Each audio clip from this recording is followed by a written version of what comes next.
Dave Dev, Dave Dev, Dave Dev. You're watching Dave Dev. Boom, welcome to Dave's Desk. I'm Dave. This is my desk, and that is Gahmaneshu. Gahmaneshu, which is sort of like an amalgamation of different Hindu gods. Ganesh, Brahma, and Vishnu. Those are the three. Yeah. So the idea is that he's sort of like supposed to be like this divine, sort of sacred geometry type of character. He's got 6 arms, and there's some relevance there. I'll get into that. And, you know, it's supposed to kind of be like Hindu iconography, sort of recontextualized into a bionicle.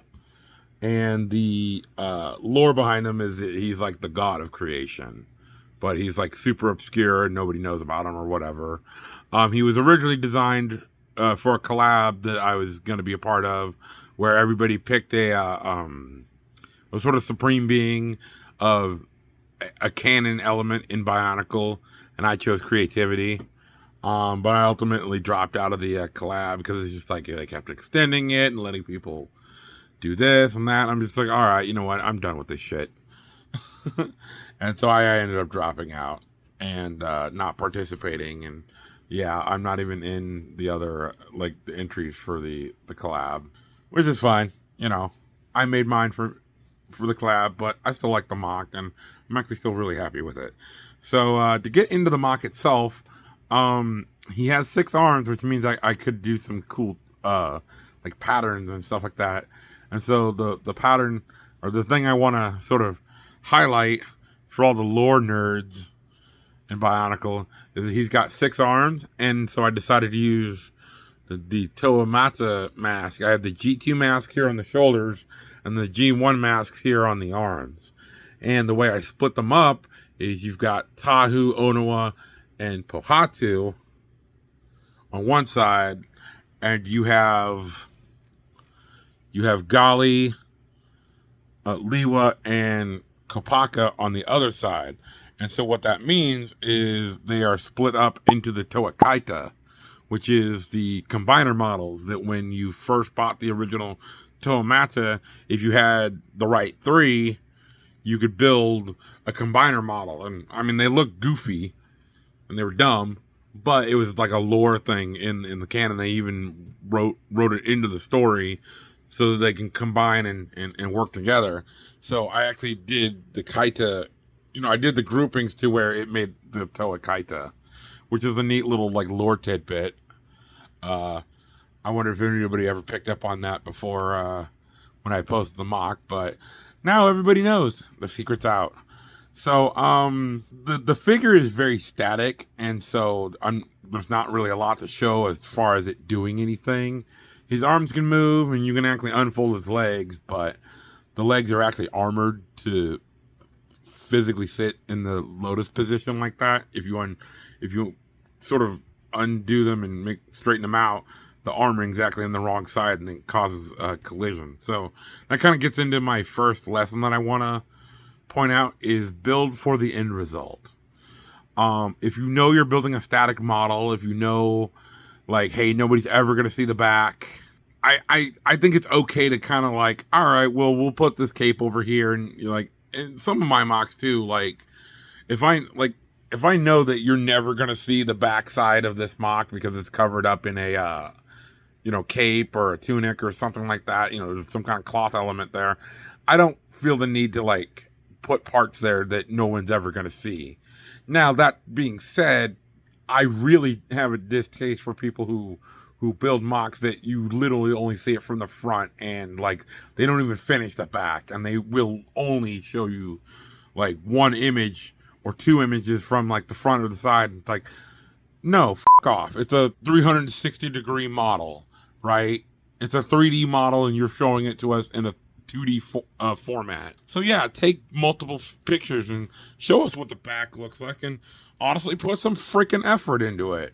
It's like, it's not just about, the facade of it being, from the front. Like, I want to see the model from all angles. And plus, it's hard to like really understand what a model is doing, because sometimes like this hand is obscuring what's going on in the arm. Like, what's in there? What's underneath there? And, you know, multiple photos help you sort of see what's happening.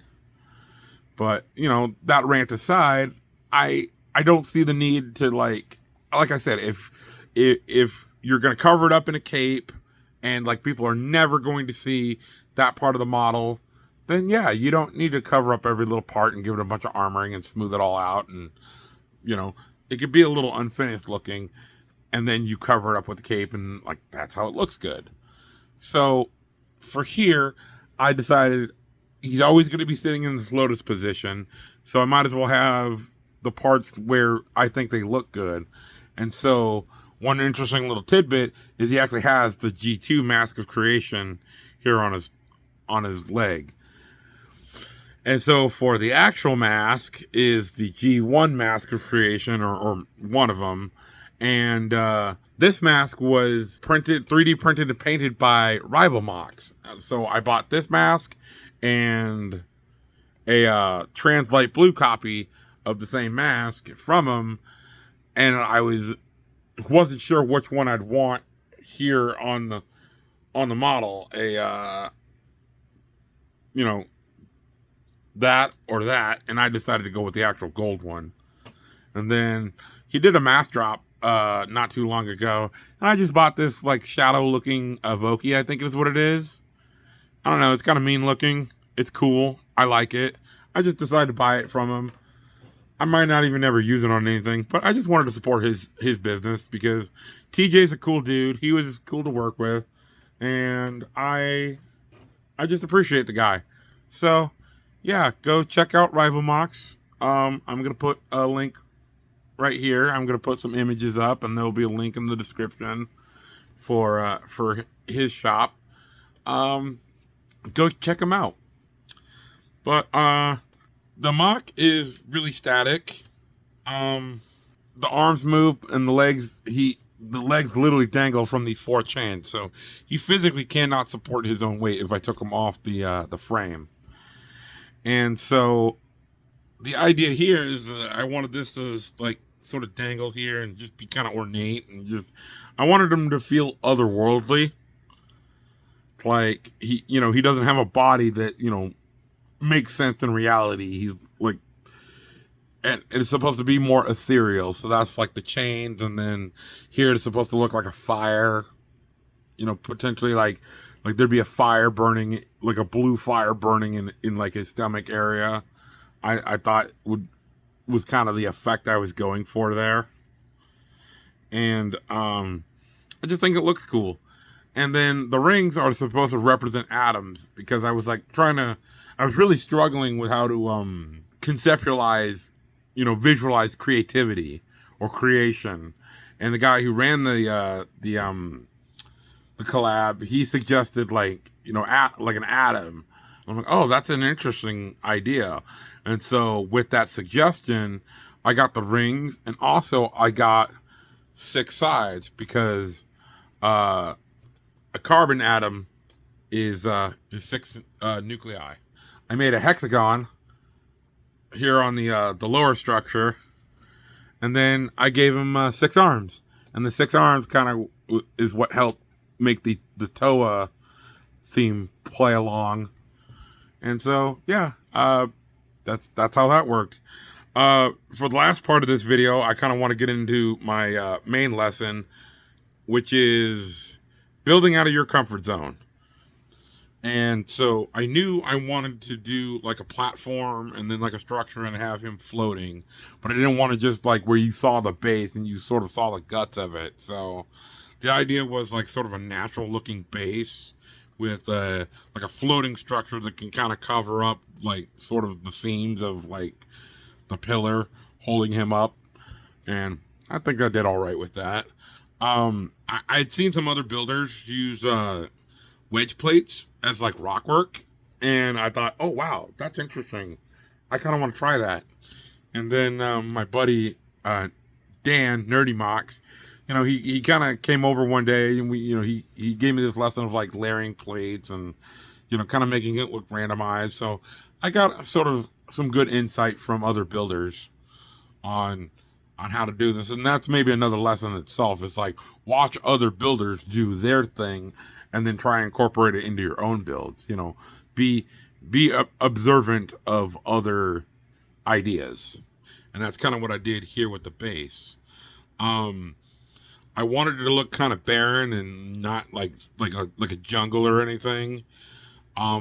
The idea I initially had was that like he's out in like the ocean, and there's like a little tiny island like out in the middle of nowhere, and then like maybe water would be like washing up on it, and maybe there's like seaweed or whatever.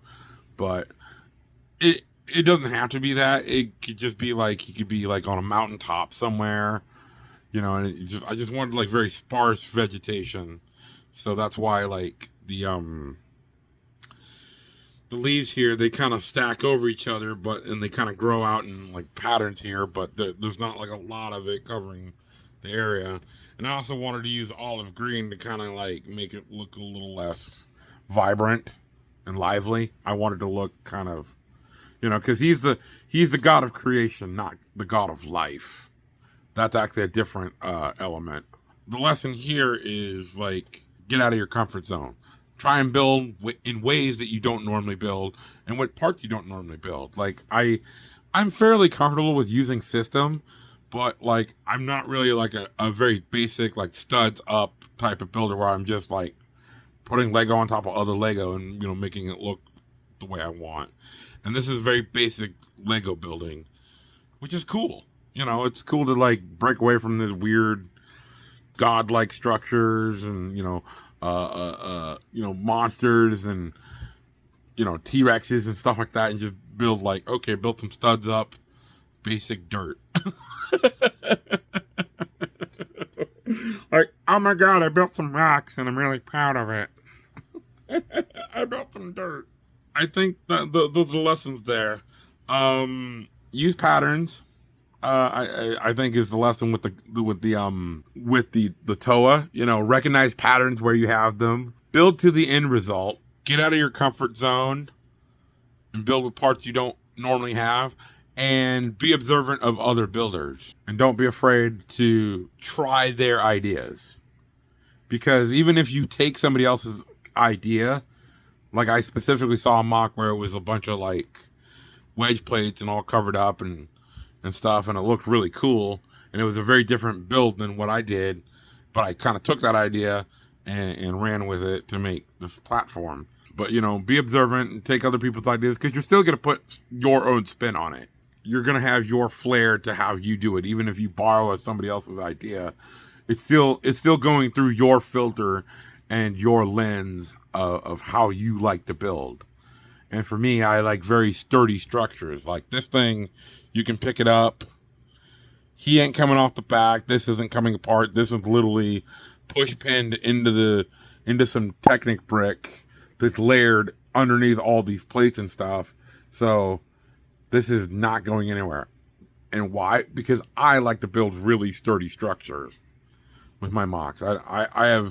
I have big, goofy, clumsy hands. Like I'm knocking all these little leaf parts off here and there, and I'm just like, dang it. And I don't even mean to do it. It's just I'm got big, clumsy hands. So I like really sturdy structures. And so even when I build something like this, it has my attention to detail and my standard for robustness built into it. Whereas other people might be willing to get away with a little bit of flexibility.